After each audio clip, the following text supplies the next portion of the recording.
Hello students good morning. काली आम discuss होता इलास्टिसिटी ऑफ डिमांड से सरी। So today we shall start a new topic, new chapter, that is production. Okay, आमर एपर्यंत जहाँ पढ़ा होता से कंजम्पशन चैप्टर, उपभोग चैप्टर। आज पढ़ा उत्पादन व production chapter. Okay, production, what is production,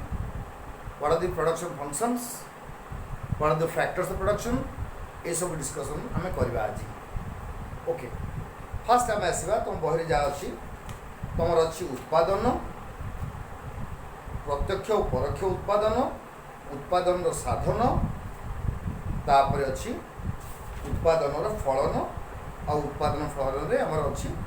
law of variable proportions आम पढ़ा। आगे आम स्टार्ट करवा व्हाट इज प्रोडक्शन। उत्पादन कहले कौन बुझ, जदि मुझे तुमको पचारि उपभोग कहले कौन बुझ, ताल तुम मैंने कह उपभोग होची उपयोगितार ध्वंस। जदि मु गोटे द्रव्य उपभोग करी ताहले कहीं करी ना द्रव्यटर उपयोगिता अच्छी बोली, आ द्रव्यटर उपयोगिता अच्छी बोली मु उपभोग करी एवं द्रव्यटी को उपभोग करने फल तार उपयोगिता जहाँ थाए से आस्ते आस्ते ध्वंस हो जाए, शेष हो जाए। तेणु उपभोग होची उपयोगितार ध्वंस। ठीक सेमती उत्पादन होची उपभोगर ठीक उल्टा अपोजिट। उत्पादन होची उपभोगर बा उत्पादन होची उपयोगितार सृष्टि। Production is creation of utility with the help of 4 factors of production. उत्पादन होची उपयोगितार सृष्टि 4 गोटी साधन माध्यम जहाँ संभव होता है। ताले उपभोग उत्पादन किपरि भाव में उपयोगितार सृष्टि। गोटे कलम उदाहरण नि जाऊ, मु जो कलम लिखुची, ये कलम टी जिते मु नुआ किनी तार नुआ थिला, अर्थात तार पैकिंग थिला पूरा चकचक नुआ देखा जाऊला, दुकान में मिलूला, मु किणी आनिली। जिते मु किणी आनिली कहीं किणिली ना आधे उपयोगिता अच्छी। किणवा परे लिखि लिखि लिखि लिखि कलम सरीगला फोपाड़ देवी ताने कौन द्रव्य को यदि उपभोग करी तार उपयोगिता शेष हो जाए मुझे फोपाड़ देली। तेणु उपभोग होची उपयोगितार ध्वंस। किंतु जिते कलमटी दुकान में मिलूला, जो कलम कंपनी को तैयारी करछि से आधे उपयोगिता भर्ती करथिला, ए द्रव्य उपयोगिता सृष्टि करथिला एवं ए द्रव्यटी उपयोगिता सृष्टि करी उपयोगिता भर्ती करी उपयोगिता फुल करी ताहा दुकान में बिक्री करने रखी। तेणु कौन सी द्रव्य जहाँ उत्पादन होइछि अर्थात ताहा उपयोगितार सृष्टि करिछि। उपयोगिता सृष्टि होइछि, उपयोगितार सृष्टि होछि उत्पादन, उपयोगितार ध्वंस होछि उपभोग। तेणु जेकोसी द्रव्य जहाँ बजार में मिलूची किणापी अर्थनैतिक द्रव्य होता हो, से द्रव्य गुड़ाक सब गुड़ाक उत्पादन होइछि एवं उत्पादन होइछि मानविक बा मनुष्यर शक्ति बल एवं उत्पादन 4टा साधन बल। तेणु जेकोसी द्रव्य जहाँ उत्पादन होइछि ताहा उपयोगितार सृष्टि। जेकोसी द्रव्य लियो, साइकिल एग्जांपल लियो, टीवी एग्जांपल लियो, फ्रिज एग्जांपल लियो, तो बही एग्जांपल लियो, जेकोसी अर्थनैतिक द्रव्य जहाँ बजार में मिलूची किणापी से सबू उत्पादित द्रव्य एवं से सबू बजार में मिलूची कहीं ना से द्रव्य रे उपयोगिता भर्ती होइछि, उपयोगिता सृष्टि होइछि। तेणु उपयोगितार सृष्टि हेले ताहा उत्पादन होता है एवं उत्पादन द्रव्य को बजार में मिलता है। ताको किणापी आम द्रव्य आम बजार में तार मूल्य दे से द्रव्य को किणी था। तेणु जेकोसी द्रव्य बजार में उत्पादन छुंचीठू आरंभ कर उड़ाजाहाज पर्यंत जिते द्रव्य उत्पादन होची सबू उत्पादन रे उपयोगिता सृष्टि करुछु आमे। उपयोगिता सृष्टि नहले ता उत्पादन हुए नहीं, उत्पादन होची उपयोगितार सृष्टि हैला। अच्छा, एबे क्वेश्चन आसीबो उपयोगितार जो उत्पादन जो उपयोगिता सृष्टि करा जाउची बा उपयोगिता भर्ती करा जाउची बा उपयोगिता को आमे ताका इनफ्यूज करूछु गोटे द्रव्य धरे ए द्रव्य धरे किसी उपयोगिता आम भर्ती करछु बोली ताहा ताको उत्पादन बोली कहूँ। ताले से उपयोगिता किए भर्ती कला केमिति भर्ती है द्रव्यटी उत्पादन किपरि भाव है द्रव्यटी जो बजार को बिक्री पे आसूची सी तार उत्पादन समस्त स्तर अतिक्रम करके बजार को बिक्री पे आसूची ओके गोटे गोटे सोफा सेट तुम किणा को जीव गोटे काठ गंडी कौन बजार बिक्री पे आसूची ना गोटे काठ गंडी विभिन्न स्तर दे उत्पादन विभिन्न स्तर दे गति करी शेष में सोफा सेट्र रूप निए एवं सोफा सेट्टी बजार बिक्री पे आसी था तेणु उत्पादन विभिन्न स्तर दे गति करी शेष स्तर में द्रव्यटी आसी बजार मिलता है एवं से द्रव्यटी आम उपभोग करता जो बजार मिलला बेले ताको आम उत्पादन कहू कारण यह उपयोगितार सृष्टि करता है बर्तमान क्वेश्चन हूँ उत्पादन उपयोगितार सृष्टि करने आमको 4 गोटी साधनर साहाय्य नेବାକୁ ହେବ अर्थात उत्पादन 4 गोटी साधन रही है उत्पादन 4 गोटी साधन रही ताने there are 4 factors of production with the help of which 4 factors we are able to produce anything and everything आम जहाँ भी उत्पादन करने जावा से छुंचीटे हो बा गोटे एरोप्लेन हो ये कौन सी द्रव्य उत्पादन करने we need the help of 4 factors of production what are they let us see से 4 factor कौन कौन the first होची land जहाँ को हमें पूछूं भूमि प्रथमटा हूँ लैंड भूमि लैंड कौन ना लैंड हूँ से उत्पादन से साधन जहाँ प्रकृतिर मुक्त अवदान अटे से द्रव्यर जोगाण उपरे मनुष्यर कौन सी कर्तृत्व नहीं बा no human labour can produce an inch of land गोटे इंच जमी मनुष्य तैयारी करि परिबो नहीं जमीटा हूँ भूमिटा हूँ प्रकृति दत्त यह भगवान देइछथि कौन सी मानविक शक्ति गोटे इंच जमी तैयारी करि है तेणु जिते नई नाल भूमि चाष जमी समुद्र खनि खादान ये सब गुड़ाक भूमि भितर जीव जहाँ प्रकृतिर मुक्त अवदान ता माने भूमि माने नुहे जो चाष हुए आम जो घरे रोचे सी भूमि में जाऊँगा तेणु तुम्हें कह मु गोटे पोखरी को पोती देकी आम गोटे घर करदे ताले से भूमिर परिमाण बढ़ीगला ना बढ़ी ना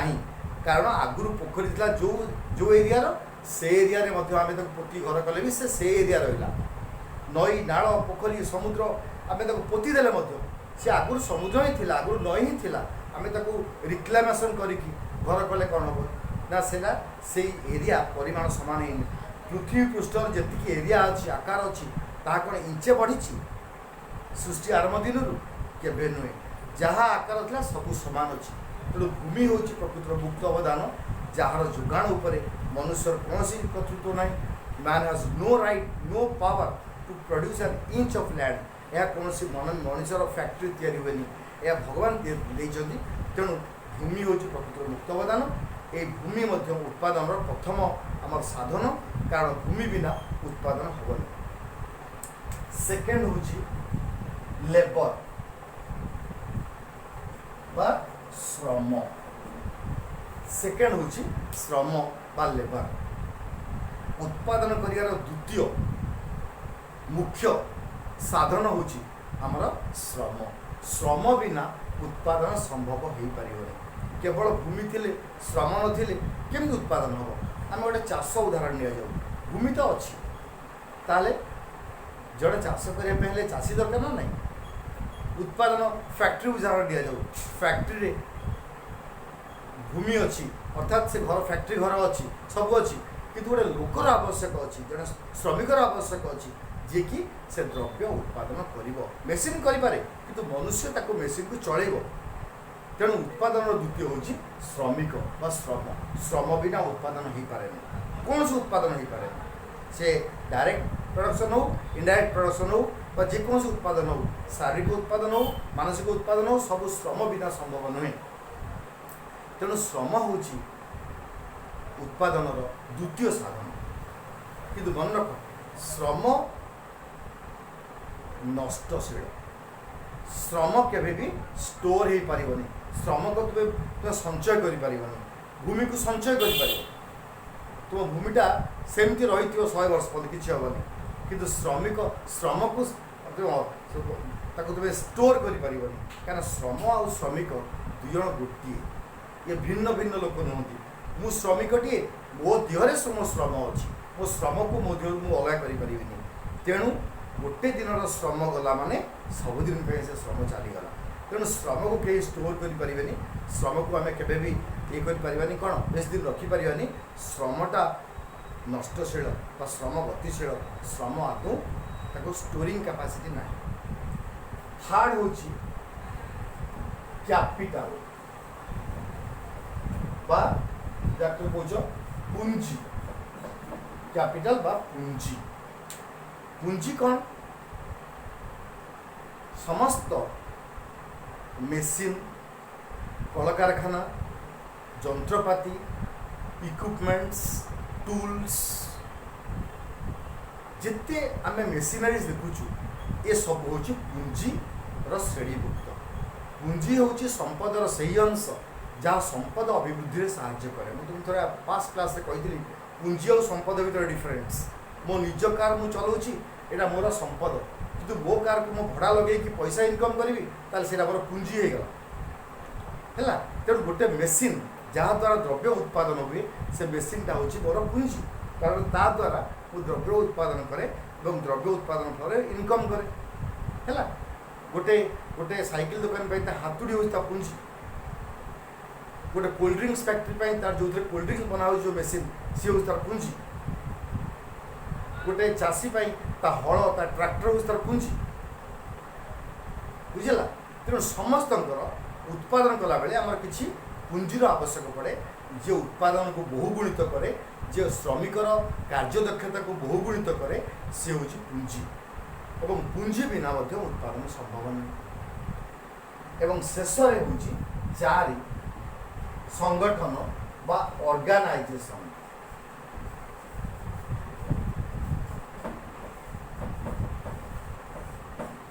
संगठन fourth one is the organisation माने संगठन अर्थ